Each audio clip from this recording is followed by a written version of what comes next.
Amigos queridos, otra vez, amigos de la historia, aquí estamos con el historiograma sobre 2000 años de cristianismo y ya a esta altura llevamos algunos días hablando sobre el tema.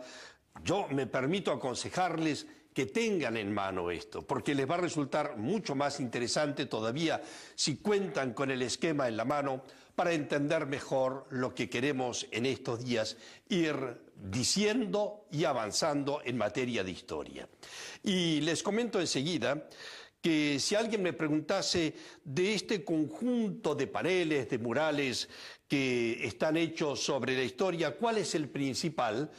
Yo les diría que para mí, sin duda, el principal es el primero de todos, aunque desde otra perspectiva también son fundamentales los últimos, porque se refieren a nuestra época. Pero empezando, al principio de todo, nos encontramos con este panel que tiene un índice, que es el que vamos a ver ahora nosotros aquí, en los paneles grandes, es decir, en los murales.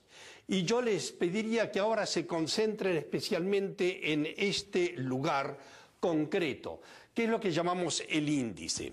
¿Y de dónde viene el interés? Bueno, porque es, al ser el índice, y además un índice en colores, tiene la particularidad que esos colores y esos lugares, aproximadamente, se refieren a lo que viene después. El centro, para nosotros, miembros de la Iglesia, es naturalmente el Papa.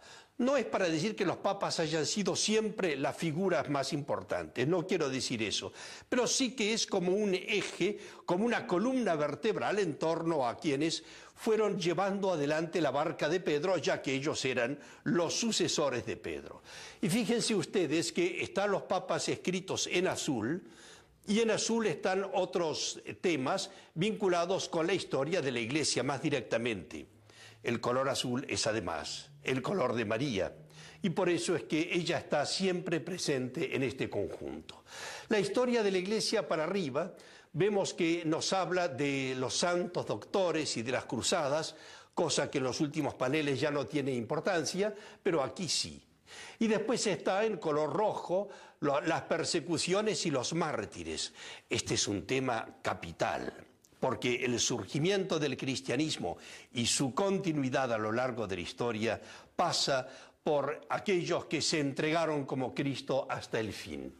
Y de allí para arriba nos encontramos con los elementos de lo que se suele llamar la historia profana, los hechos y los acontecimientos del mundo que tienen que ver con cada época de la historia. Arriba, reyes y emperadores e imperio romano. Naturalmente, estamos al principio de la historia del cristianismo y de ahí la importancia de estos acontecimientos.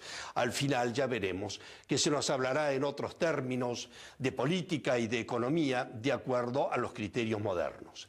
Yendo más abajo, vemos concilios después de los papas, los concilios fundamentalísimos en la historia del cristianismo, la patrística, que son los estudiosos primeros que trataron de dar una unidad, una coherencia fundamental, junto con los pensadores, el gran problema de las herejías, y después pasamos todavía más a elementos profanos o a veces ligados íntimamente con el cristianismo, pero más periféricos del problema, como son las guerras y también las ciencias, las artes, la literatura y la filosofía. Y es aquí, amigos, donde nosotros con este esquema vamos leyendo todo lo que va siguiendo a lo largo del historiograma y vamos viendo los elementos principales que hacen a este principio de la historia del mundo. Si ustedes se fijan, hay mucho color rojo, porque efectivamente es la época de los mártires. Aquellos que dieron su vida, y hay unas líneas marcadas claramente que nos indican las 10 grandes persecuciones que sufrió el cristianismo a lo largo de los tiempos. También quisiera hacer una referencia especial en todo esto a algunos dibujos que son como expresión de la época. El primero de ellos aquí nos habla de un escritor sagrado, más aún, escritor bíblico.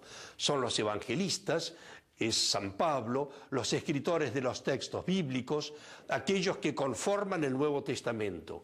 Más allá de la época de la historia en las catacumbas, los santos padres, los pensadores que dieron coherencia a nivel intelectual, de conocimientos filosóficos, que unieron los conocimientos antiguos con los nuevos y dieron sentido a todas las cosas. Avanzando todavía más, nos encontraremos aquí con la famosa escena de la conversión del emperador, el último en convertirse, y que dio ya una entrada oficial, por así decir, en el Imperio Romano a la religión. Y aquí hay un nombre que especialmente quisiera yo aludir a él. Me refiero al gran San Agustín, que este panel lo hemos llevado hasta los años 500 precisamente en honor de San Agustín. Personaje verdaderamente clave porque con él, con su libro La ciudad de Dios, se cambió ya la visión de todas las cosas. Verdaderamente importantísimo y un personaje clave, un genio de la historia que permitió empezar a entender que todo se hacía nuevo a partir de aquello que había ocurrido para ellos en una época remota, que es Jesucristo, pero que cambió la historia.